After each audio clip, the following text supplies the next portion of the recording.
If you're going for a long period of time, like ultra endurance, you might be using a little bit higher percentage of fat, but you still need carbohydrates. That's where people take this to the extremes. Like they think, oh, I need to cut completely back on carbs, so I use fat for energy production. But that's not necessarily how it works. You need both to be able to optimally feel good and produce energy. Welcome to Discovering Nutrition with Cronometer. I'm your host and community marketing manager, Elisa. And in today's episode, we're excited to have on Kylie, a dedicated sports dietitian specializing in nutrition for runners and triathletes. Kylie knows firsthand the struggles that come with navigating nutrition in the endurance world, whether it's dealing with information overload or the pressures of body image on the starting line. Kylie's journey began back in junior high at a regional cross-country meet where she was told that the smallest t-shirts were reserved only for the smaller girls. That moment sparked a lifetime of questioning and self-doubt about body size and performance, a struggle that many athletes can probably relate to. Over the years, she's witnessed the harmful effects of a culture that prioritizes being skinny over being healthy and strong, from teammates surviving on lettuce after a 20-mile run to coaches urging athletes to cut back on snacks. Now, Kylie is on a mission to change that narrative. She's committed to separating facts from fads and promoting a message in the endurance community that celebrates health and performance,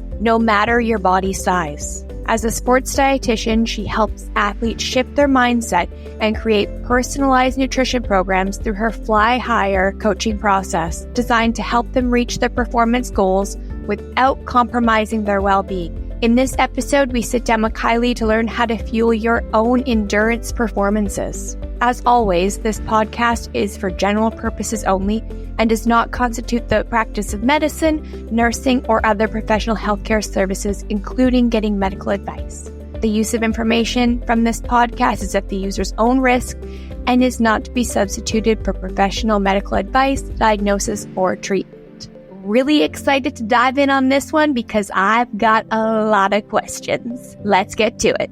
Today we have on Kylie Van Horn, and I'm very excited about this because I have a lot of questions personally, but I also just have been paying attention to a lot of people who are athletes who seem to be focusing a little bit more on nutrition. So I'm really excited to dive in. If you could give us a little bit about your background, Kylie. If I understand you yourself are a runner and you come by that naturally, that runs in the family, pun intended. Is that right? Yeah. So I grew up a runner. My dad was a big runner, Olympic trials marathoner. I got into sports nutrition actually as a second career pathway. I was originally pre-veterinary medicine, and then I switched careers and decided to go for sports nutrition and working with endurance athletes because I really wanted to kind of combine a love for the sport that had given me so much growing up and a career. And I know that sounds like for some people, that's like a pipe dream or something, but I'm like, why not? Let's do this. So I became a dietitian back in 2018. And then that's when I started Fly Nutrition, and I've been doing my own business, working with endurance athletes since then. That is honestly incredible. You'd be working with the outliers, really, because these people are obviously training for a goal and are obviously very dedicated, which maybe gives them an edge. I'm not sure. Does it give people an edge if they're already like kind of in that mindset, used to doing, manipulating their body and that kind of thing? Do you think that it's easier for these people to adhere to diets?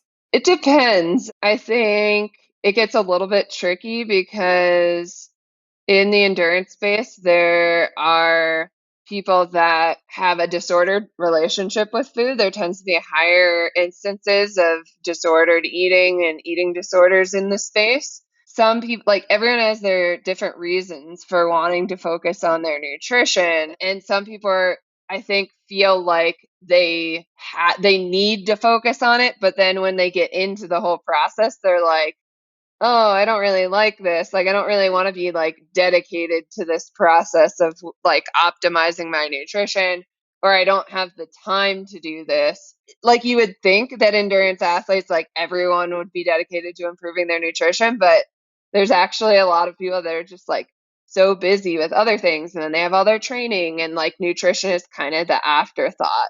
I will say, like, there's kind of a divide in the space as to like, A, how detailed is somebody want to get with their optimization of sports performance nutrition? And then B, like, how dedicated do they want to be long term to that process too? Which, I mean, might not be just endurance specific. That could be maybe for the whole general population too. Yeah, sustainability, I think, is the key to any diet. And I don't think that people talk about that enough. And I'm sure that that would be the case working with some of your clients as well, that it's important to find something they can also do long term if that is their goal. So I'm really excited about absolutely just drowning you in questions because Yeah, that's fine. yeah, because for me, I do feel very strongly. I run as well. I would call myself a runner because of the frequency I run, but maybe not like the run volume. But I've always felt that nutrition can go so far when we're talking about sport performance, whether people are just wanting to feel better when they're running, somebody like me that just goes out and runs for the joy of it and for exercise. I think there is value there in having sound nutrition. And then obviously, like when we're talking about athletic performance, I know that we've been used in like some sports teams and that kind of thing. And a Tour de France team uses Cronometer to track their nutrition. Like we are seeing a lot more people getting on board with how it can really transform the performance. One of the things I think that a lot of the time people think about is just a macro ratio and like, getting adequate macros. But I think a big part of it is also the micronutrients, obviously, like especially for me, electrolytes. So I'm obviously very biased, and I believe that this can change people and their performance and their experience with sport. You obviously feel the same. Can you tell me a little bit about how you think that it can help improve people's performance? Yeah, and this is like one of the very specific reasons that I choose to use Cronometer with athletes that I work with is because of in my mind, it's a superior micronutrient breakdown. It also displays it very clearly in a way that an athlete can understand where their micronutrients are coming from food wise. I'm a big proponent of not necessarily just going for a supplement if you kind of see that you're not meeting certain needs, or say your blood work comes back, your iron levels are a little low or something. Iron's a good example for this. So then when I'm working with an athlete on their micronutrients on Cronometer, I'll look at all of the micros that contribute to iron utilization and storage. So things like copper and magnesium and vitamin A and vitamin C. And so we're working on all of those from a food perspective versus how much iron are you getting in and like what iron supplement can you take?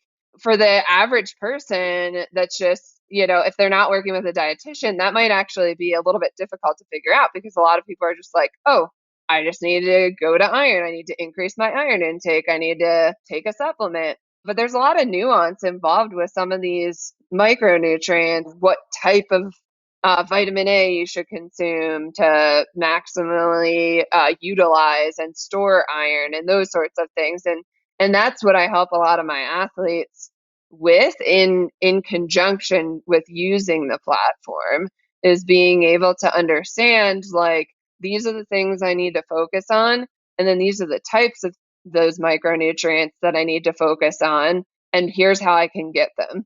From a food perspective too, I try to not overcomplicate it in a sense of like at every meal you need to try to get all these different iron containing foods.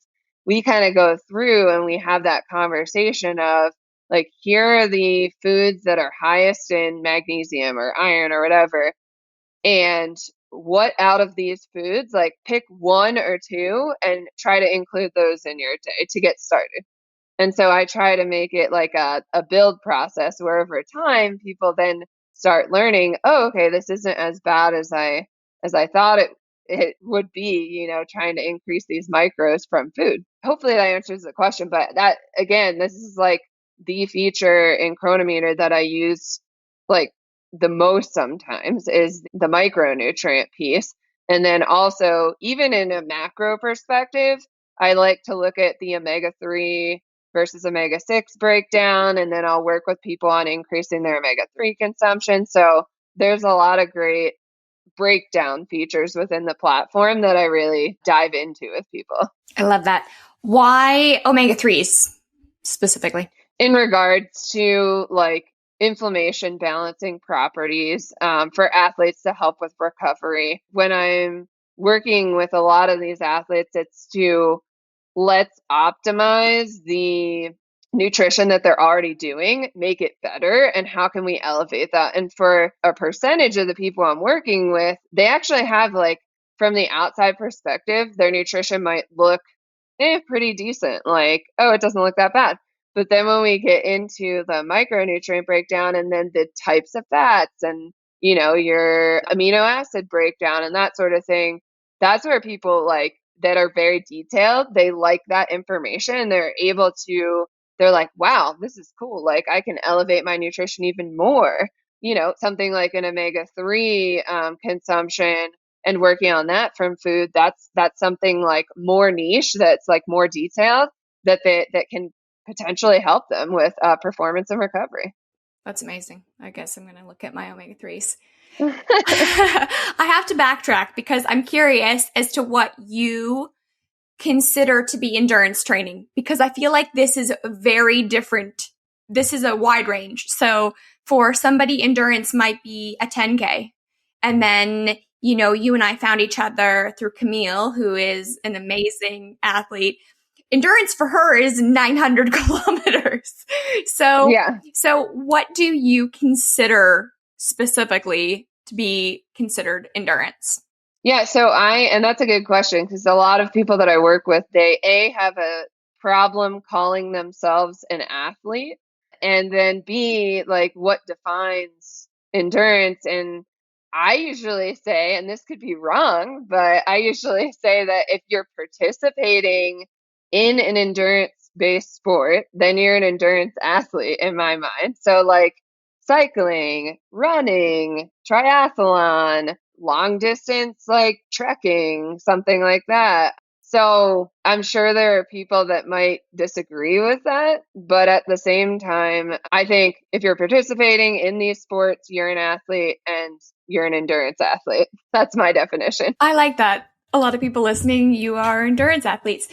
So my question then, just to flesh this out a little bit more, is it like the distance that someone is doing in that specific event, or is it a volume over a certain amount of time? Like, are we talking like people that are doing marathons? Are we talking about people that are running 10K 5 days a week? Yeah. So again, like there's variation there, because like if you look at the Olympics right now, like, and you look at the 5K, 10K, that would actually be considered endurance, you know? So I think it's a matter of perspective. Whereas like if somebody's coming from, they just got into ultras and they've never done anything else, they're like, well, that's the only endurance that there is an ultra marathon. So I think it kind of really depends on like where you're coming from and what your perspective is. Because for me, I come from a track background, like I ran in high school and college. So I consider 5K, 10K to be endurance. So to your point, there is going to be variation in what people's definition is going to be of what constitutes endurance. And I think that that's important, because I think a lot of people that are going to be listening to this, or people within our community, would just be like, well, that's not me, because I'm not like a marathon runner or that kind of thing. But that's not to say that their nutrition and learning about nutrition and working on their nutrition is not going to improve their performance for things like 5K, 10K. And it was really eye-opening for me, because the other day I was over at someone's house and they had like a list of things they wanted to accomplish in 2024, and run a 5K was on there. I was like, that's so interesting, because I run 6 to 13K almost every day. Like I just love running as well. I'm team running. And then I was just like, oh, it's crazy that some people, like in my mind's eye, are inspiring to do this, something that I just like do second nature. And then again, somebody like Camille, to go for like a 10K run would be like nothing. So, but I think that regardless of where you land on that spectrum, that there's value in nutrition. And for me, when I started focusing on how I could improve how I felt when I ran through nutrition, it really changed. And I am so nuanced now that I can tell, I know myself well enough that I'm going to run more easily, we'll say, if I run in the evening on a full day of calories than I would if I ran in the morning with only like breakfast and that kind of thing. So I think that it's not just for athletes, it's for anyone that is participating in any kind of sport. And I think that there's other sports like moto sports even. I'm involved, I snowmobile. Are you from Colorado? Mm-hmm. Okay. Yeah. So you're familiar with like backcountry snowmobiling. If I don't eat during the day, even though it's like, you're working with the throttle, you definitely feel it. And so staying on top of nutrition, I'm saying that in quotes, air quotes, is important. But how do people do that? Like, let's just get to the basics. Like, are there key nutritional facts and needs specific to endurance athletes? Let's just start there. Sorry, I have so many questions. They're all over. That's okay. The answer is yes. It's likely going to be sport specific even, maybe even like I was on an interview yesterday. I was talking to the person on there about how during a long bike ride, you can consume different macronutrient consumption than maybe during a long run because of the gut function and the changes in gut function that occur when you are riding versus running. And so there can be different targets or goals for different even endurance sports. But endurance in general on a daily basis from like a macronutrient perspective, our proteins, carbohydrates, and fats, that's going to be relatively like you'll have a range of macronutrients. Usually I'm working on a gram per kilogram body weight basis for people when we're talking about what their estimated targets are for protein, carbs, fats. And then we can also take it to the next level if like, someone like Camille who's training a lot more than someone else, she might have even like a slightly higher protein, carb, fat target for themselves. To answer your question, yes, there's going to be endurance specific daily ranges. And then within like activity nutrition, there's going to be even sport specific guidelines for protein, carbs, fats to kind of go against depending on what someone's gut capacity looks like and their ability to tolerate things. Now compare that to like someone that's a sprinter or that is strength focused, they're going to have a different macronutrient target for themselves for their daily nutrition based on their goals. And so that's the benefit of like, if you work with somebody like a dietitian, then you're able to chat with that dietitian and chat about, okay, what makes sense for my macronutrient composition sport specific wise and goal wise, for what's up. Because if somebody wants to put on muscle, that's a different goal than maintenance. Not that you can't do that on your own, but at the same time, sometimes having that guidance in conjunction with a tool like Cronometer can be really helpful for people to be able to really understand and know that what they're doing is appropriate for their goals. What do you think about what the split for as a general guideline, because a lot of the people that are listening to us want to action your information and will be listening to your recommendation. So for the Gen Pop, that is someone that we would consider by the definition that we laid out an endurance athlete. What do you think that the macronutrient requirements are? And also, I'm curious about your take on low carb athletes. Yes, those are two different questions. They are. But usually I'm going off of a range of macronutrients. That's the thing. It's like, because if somebody is only running for 30 minutes compared to a 90-minute run, they're going to have different nutrition needs. So I usually teach people like a framework of how to classify their training day for a day of fueling. So I match it to like a macronutrient like distribution kind of thing. So that's where, and actually this ties in nicely because with Cronometer's target scheduler feature, I can create custom days like a easy day or a hard day of macronutrient targets for people. And then they can choose the day of fueling to match their training on that day when they're logging. So I do have that kind of breakdown for my athletes. But to answer the question, protein wise, I usually do about a 1.5 to 1.6 up to 2.2. Even like for someone like Camille, it might be 2.5 grams per kilogram body weight for protein. So it's a big range, but it's based on activity, duration, and intensity and type of terrain that someone's on. And so all of those factors go into, how would I classify this training day? What's my target for protein, carbohydrates, fats? Carbohydrate wise, I usually do 3 up to sometimes 12 grams per kilogram body weight, depending on the volume of training and intensity of training someone's doing. And then for fats, I usually do 0.8 up to 1.4, even 1.6 grams per kilogram body weight for the fats piece. So those are just some ranges for people to think about, and they're quite large ranges. They thing. are. So it's like, but you're not doing 12 grams per kilogram body weight for carbs if you're only running for an hour. So it's like that's for like big volume, like we're talking 4 hours of endurance training or something. It allows for people to then have a more like micro periodized approach to their nutrition on a daily basis. So they can think about that piece. And then sometimes, we'll have the discussion on what does it look like if I'm getting ready for a long training session the next day? Okay, how do I adjust my macronutrients for that?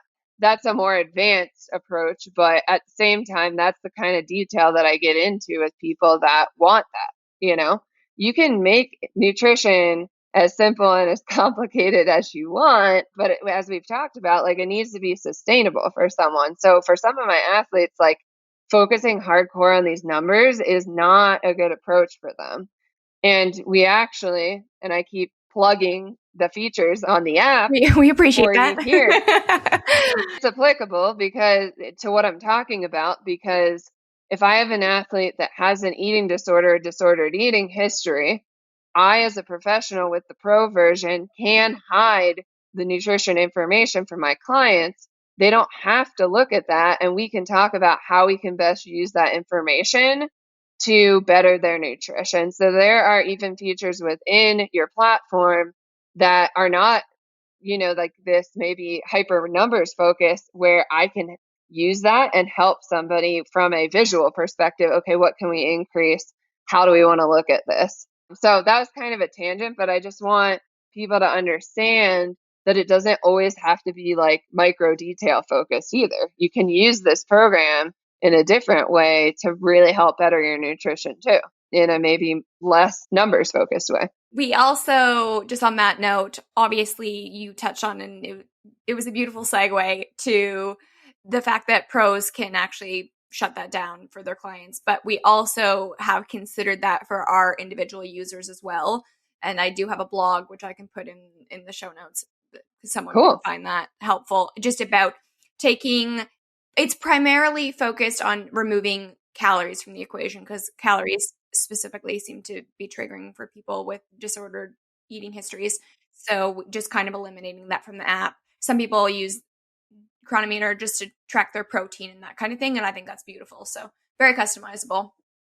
Yeah. What I'm understanding, because this is relatively new to me as well, there's obviously a wide range, and I would assume, correct me if I'm wrong, please, Kylie, that if people are having larger volumes of exercise that day, that they should probably be increasing their macronutrient quantities. So from an energy perspective, you're utilizing more or burning through more energy when you're exercising more or at higher intensities. And so that's something I have to help people with too, is like, if you're not doing your one very sport that you're used to, like running, for instance, and say you are lifting and you're a runner that's lifting, they have to understand like, oh, okay, what does that look like from an energy expenditure standpoint? And so these are all like little nuance things that I help people with. But yes, in general, the more you're doing, the more energy you're expending, and you need more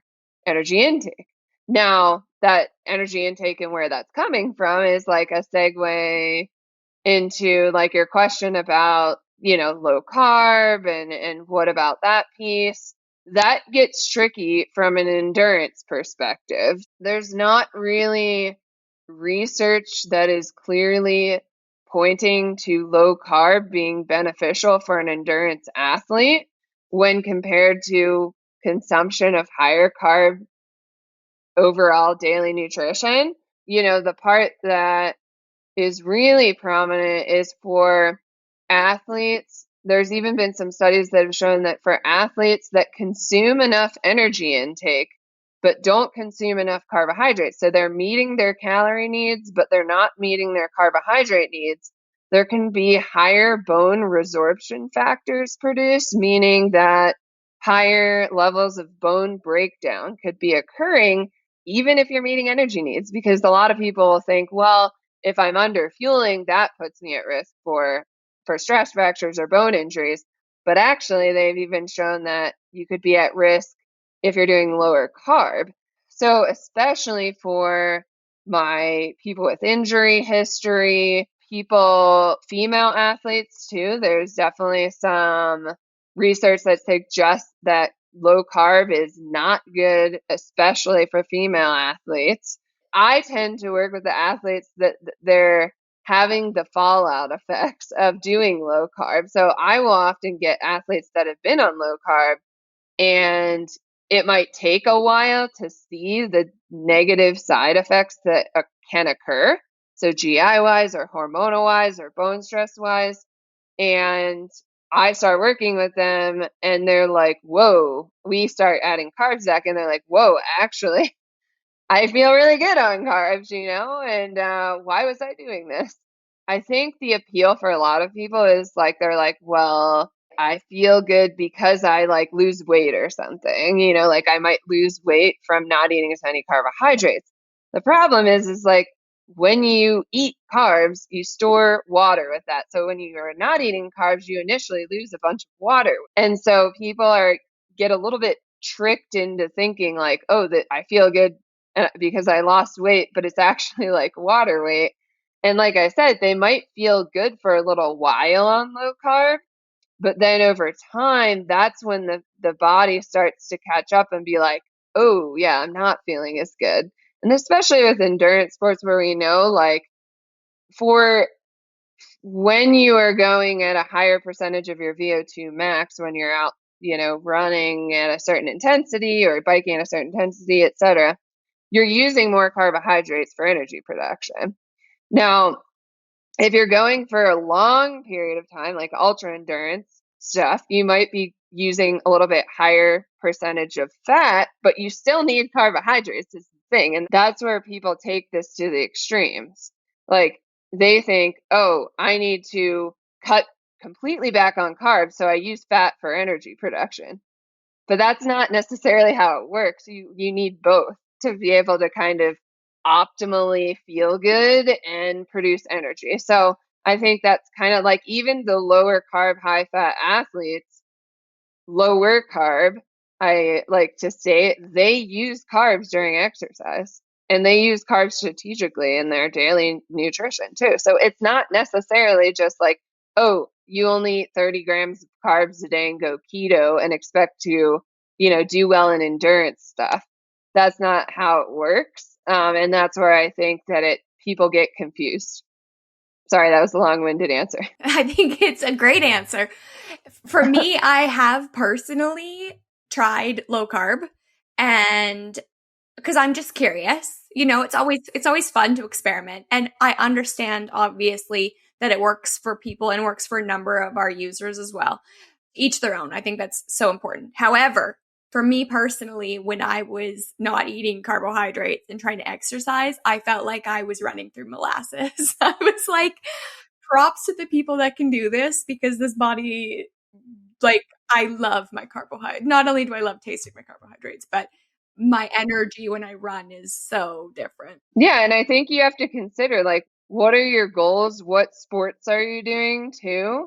If somebody's just like exercising a little bit for health and keeping track of their nutrition, and then they're doing low carb or something, maybe they're trying to help with their blood sugar levels or something. Who knows? Like, in that consideration, like, maybe it is more appropriate for that person, but the general body of research is not pointing to this diet being like, back to the sustainability piece, being sustainable and effective for endurance athletes. So if we're focusing on that piece, that's where I would say, like, for people wanting to actually be serious about endurance training and racing, I wouldn't recommend it. Yeah, I think that's super helpful. It's always just great to hear people's opinions, and especially people who this is your expertise. So I think it's incredible.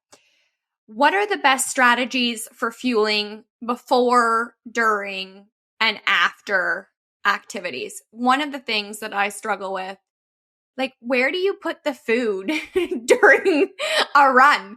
I've ran marathons and stuff, and I've like hidden food because I haven't done races. I just, I've ran marathons just for funsies, and I like stash food along the race course so I can stop and eat. But I know there's gels, obviously. It seems counterproductive to me to carry like a vest because that seems like extra weight, more strain. So I'm curious your hot takes on specifically fuel during, but I'd love to hear some strategies before, during, and after. Yeah, so starting with the before piece, I think a lot of people struggle with that because they're exercising in the morning and they don't have a lot of time. But I do encourage people to kind of, again, going back to the like increased stress and risk for injury, doing fasted training can potentially lead to increased bone stress injuries and higher cortisol levels, etc. So I kind of am of the camp, like, try to get something in, but that something, you can kind of redefine what that looks like. It does not have to be this large breakfast that you're having before you go. You could have something like sports drink or a liquid option that could be effective, or maybe even like a little like fruit smoothie pouch or some applesauce packets or graham crackers, like simple carbohydrates that you can get down, your body's going to use. Like, and technically you could think about, could I use this during exercise? If so, then that might be a really great option 15 minutes before I go out the door for my training session. I always like to say, like, just a rough target for 200 calories as a starting place. And then the more exercise you're doing, I like to think about, okay, maybe a little bit more than that. If you're going for a long training session that's over 2 hours, that's not going to be enough. So scaling your intake before exercise is something I work with athletes on, but that's just kind of a good starting place. If you're like, I'm not used to having anything, I wouldn't necessarily have like 500 calories and expect to feel good right before exercise. What is the timing with that? What, like 20 minutes before, an hour before? It depends on how much and what you're choosing. So if you are going on a long bike ride that's 3 hours or something, you don't want to consume a bowl of oatmeal within 20 minutes of going on that long bike ride. I mean, you might be okay if you have a strong stomach, but probably not going to be the best choice. So in which case you might do 1 to 3 hours beforehand if you're doing like bigger solid food options. But again, if somebody's short on time, then using liquid nutrition or graham crackers or some things like that, you could literally do that up until you leave out the door. Because if you think about it, that's kind of what I was mentioning with the, can I use this during exercise thing? That can be a good indicator. Oh, okay, I could use that literally right before I leave. So there's not really an excuse then to like not have any fuel at all, is the thing. That's kind of what I like for people to think about. Now, if you're somebody that experiences rebound hypoglycemia, which is like where your blood sugar goes up and then it comes down, so you feel an energy spike, and then an energy drop maybe 20 to 30 minutes later, then you might have to be more careful with what you're consuming and when you're consuming it. Some people experience this effect, 20 minutes into exercise, and it's like, then like just straight simple carbohydrates might not be the best choice for this person, in which case then they need to think about, I need to get fuel further out from the training session, and I might need to mix in a little bit of protein and or fat to help kind of slow down the release of that carbohydrate into the bloodstream. But the idea being, like, when you start exercising, blood's diverted away from the gut. So you really don't want to have a high fuel load on the system, in the sense of you don't want to have high fiber. So usually not more than 5 to 10 grams of fiber. You don't want to have high protein, and you don't want to have high fat because they're digested more slowly. So I usually say no more than like 10 to 15 grams of protein, 10 to 15 grams of fat is a good guideline. Some people can tolerate a little bit more, but again, it depends on timing and of when you're doing it, how strong of a gut you have, all these kinds of things. So that can help people kind of with the guidance on pre-exercise. And then during endurance exercise, to your point, yeah, like with the vests, they're so hot. Like I just like, sometimes I'm like, I just don't want to wear this thing. It's so hot. So there are waist belt things that you can get, like stretchy waist belts that's what I prefer, especially if I'm going on, 2 hours or less or something, but I want to bring some fuel with me. So I'll bring one of the belts with a bottle in the back, and then I'll put some gels or chews or whatever in there. And it's actually pretty effective. Now, if I'm going on a long thing over 2 hours, then I do take a vest, because logistically being able to carry that much fuel is going to be a lot harder if you don't have like some kind of vest or pack or something on. If you're just taking like a singular gel or something, for the athletes that wear a sports bra, like I'll tuck in some stuff into the sports bra. I've had salt in there. I've had some chews in there. I just shove it right in. It's so funny. I thought I was alone. So no. You gotta just take advantage of the little places where you can stash fuel. Totally. But to your point too, like there's nothing wrong with setting up your own like aid stuff out there, like putting out your bottles or something. If you're doing, like, some of my athletes too will do a looped course thing where they'll stop at their car and get refilled or whatever. So, that's an option. For my athletes that are training for a marathon, they'll like set up a table so that it's like an aid station, and they'll like go to the table, and it like they practice using like the cups and stuff. So like when you're drinking from the cups, you can practice that in your training, and then you get more of the liquid out versus like dumping it over your face. So, there's different things that you can do strategy wise to get in your nutrition during. And, we've got our general recommendations of like 200 to 300 calories an hour. And for athletes going longer, ultra endurance, like 300 plus calories an hour, maybe. And then looking at, at least 30 to 40 grams of carbs an hour, up to, there's a lot of athletes right now pushing that 90 gram limit, over the 90 gram of carb per hour limit, which is a lot.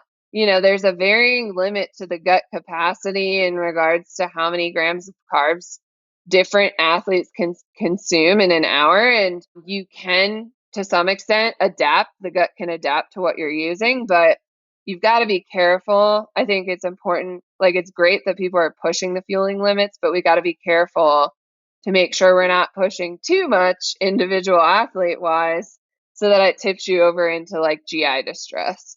Having GI issues is a relatively common thing, which people hate. You don't want to like have to be stopping in someone's yard and using a sock to go to like in the middle of a training session. I feel like you've been watching me.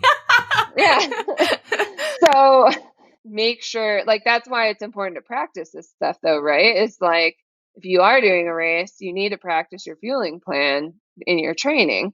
And so your calories can come from gels, chews, hydration mixes, and food options. Like, you can use whole food options, but you've got to be careful with, like, again, the fiber, the fat, the protein that are going to be slower to digest. So you just have to be selective when thinking about, okay, what event am I training for? Does this make sense? How sensitive is my GI system? Can I fit a sandwich in my sports bra? Yeah, exactly. Just pull out a turkey sandwich. It's funny when you're talking about like how much can you have. I went through this period where I could not run without getting the runs. We had a registered dietitian that specializes in poop on our podcast not that long ago. So now I'm comfortable talking about my bowel movements with with our users. Mm-hmm. Yeah, I would be running and then it would hit me like a ton of bricks. I would just be so sick. It was like I have to go to the bathroom and I have to go right now. Obviously using Cronometer because I've used it every day. I was like, whoa, like this mixture, whatever I'm having beforehand, I cannot do. And what I was having was like Greek yogurt with granola and fruit because I thought it was like a good balance, you know. I was like getting some healthy fats, getting lots of carbs and some protein, and no. So when you're saying Ken, I definitely ran home with one sock on more than one time. Yeah. Sadly.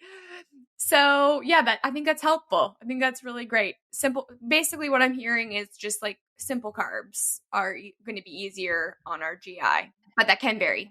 Yeah. And then that's where like Cronometer can be helpful too, is just making notes of like, you can make notes in there about like certain runs that you went on or whatever training sessions. If you had GI stuff, like I will have athletes do that with the note feature. You can kind of analyze then like, okay, what did I have beforehand? How much fiber am I having? Like we can even look at like sugar types, like I'll analyze what they're having and then be like, oh, this is a lot of fruit. So you might be getting too much fructose or something. So it's like really helpful to be able to have that detailed logging to be able to kind of pinpoint potential triggers for people. You know what else might be helpful there, Kylie, too? Just thinking, what I did is I created a custom biometric for like gastric distress, because obviously the notes are helpful, but then when you look back, you can actually make a custom chart and you can be like fiber versus gastric distress and you can like pinpoint, and that's basically how I found out any like food sensitivity is doing that. I just like 1 to 10. Am I going to poop my pants on this run or not? That's a great idea. I haven't used that as a feature. So see, I'm learning something too. There you go. That's great. Just something to consider that might make it easier. So you're not like backtracking to notes. It just kind of shows you just boom on a graph, which is really helpful. And then post-activity nutrition, that's very important from what I understand. An emphasis on protein, correct me if I'm wrong, to help rebuild any damage you do to your muscle. Where do you land on that? What are your guidelines? That's just what I've heard. Yeah, so 20 grams of high quality protein.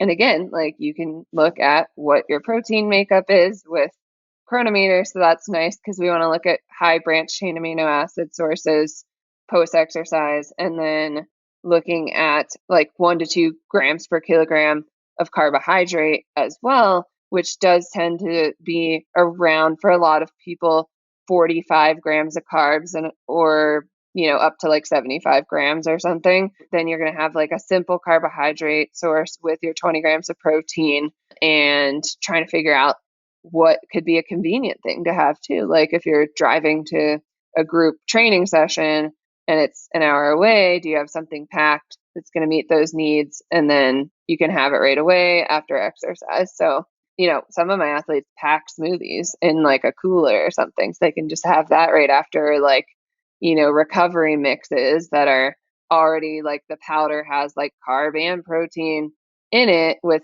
similar ratios that they need, and they just mix that up with water. So, trying to figure out like what's going to be that best source for that's convenient and practical. We're running low on time, but I do have 2 more questions for you. One is about carbo loading.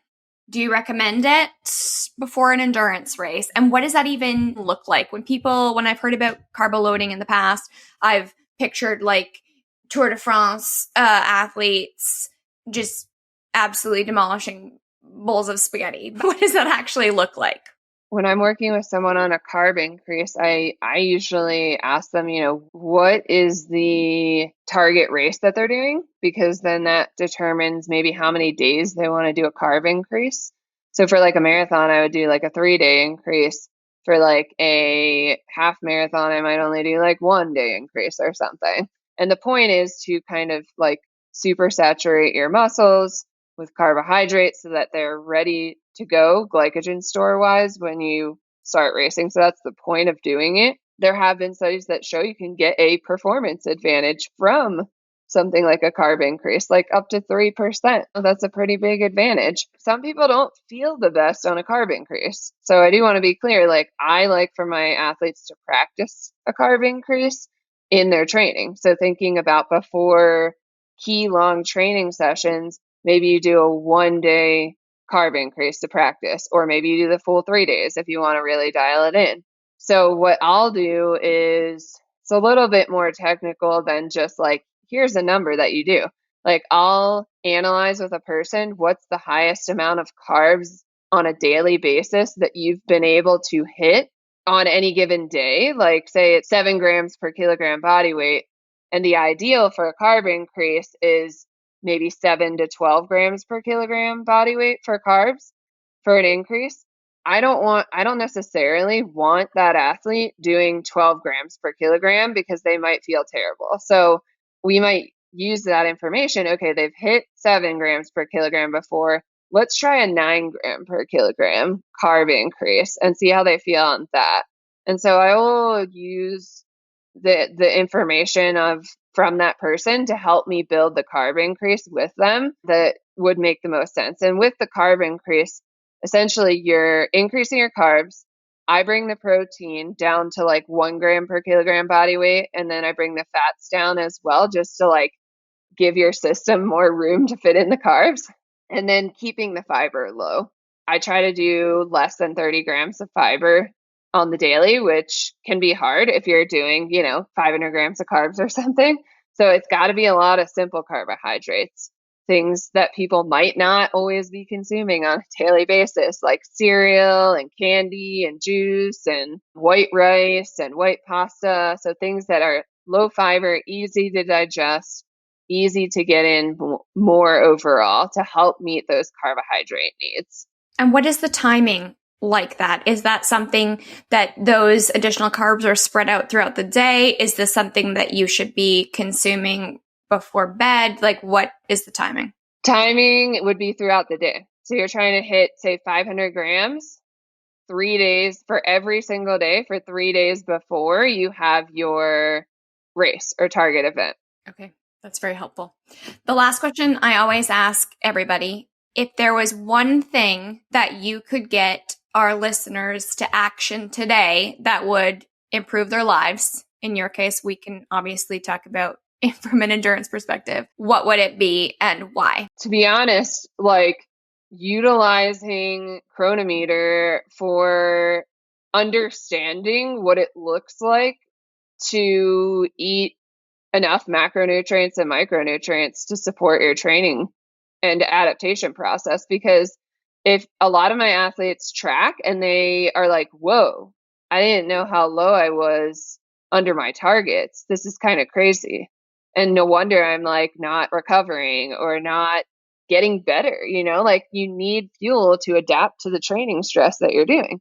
So that would be my biggest thing, is like use a tool like Cronometer to understand where you need to get yourself, and then how can you get there, and how good could you feel and recover and be as an athlete if you're able to meet those needs. Nobody in the 2 years I've been doing this has said use Cronometer. So that is, that is absolutely music to my ears. That is best case scenario. And I think sometimes people don't even know how good they can feel.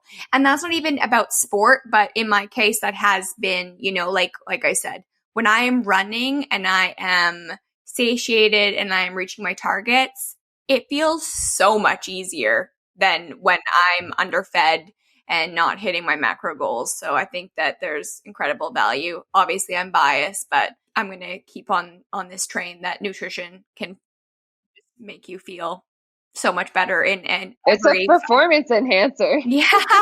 And it's so funny because I see a lot of people, because I'm always on our social media, and I see people that are, doing all of these things, like they're prioritizing sleep and they're increasing training volume and they're leaving out this nutrition piece. And I'm like, for me, that's number one. Obviously, again, you and I might be biased about that, but I think that one of the biggest life changes you can make for the better is to get a hold of your nutrition for your goals, obviously. Kylie, if people want to find you or work with you, are you taking clients, and how do they find you? Yeah, I'm always kind of taking clients. I have a program 3 months that I work with people. And so it's kind of on a rolling roster. Like I usually start people every 2 to 3 weeks. So just fill out an application and then I usually set up a chat and see if we're a good fit. flynutrition.org is my website. And then also I encourage everyone to listen to, I have a new podcast. It's called Your Diet Sucks. I saw that. Yeah, it's a really fun podcast that I'm doing with my colleague, Zoe Rome, and we are exploring the kind of history behind certain diet culture ideas in the endurance space, looking at a nuanced view behind those ideas and making people think with a side of humor as well. I did like that. I've also looked at your Instagram account extensively. I try to do my homework before podcasts, and it's super fun over there too. So what is your Instagram handle? flynutrition3. Nice. And then I did notice on your website, you have some courses that people can purchase. Is that correct as well? Yeah, I have pre-recorded courses and master classes on various endurance-specific nutrition topics. And then I do have a monthly membership program. So if people want to go in and ask me questions about specific things, and then I do a monthly master class and have weekly recipes, it's kind of a fun way to connect in a community without like having to do the one-on-one experience. So it's just kind of a different lower ticket option for people to get support. That's amazing. And we will link all of your website details, the podcast that you're doing, and your social handles in the show notes for anyone that's listening as well. But you've been an absolute pleasure. I think that I'm going to action some of your strategies next time I do a long distance run, and hopefully I perform better. Yeah, thanks so much for having me. Thanks, Kylie. Have a good day. I found that interview to be incredibly informative and is going to help me make different decisions when it comes to my own endurance practices, and I hope that you did too. If you like this episode, make sure that you send it to anyone in your community that could benefit from it, and subscribe to Discovering Nutrition with Cronometer for future episodes. See you next time.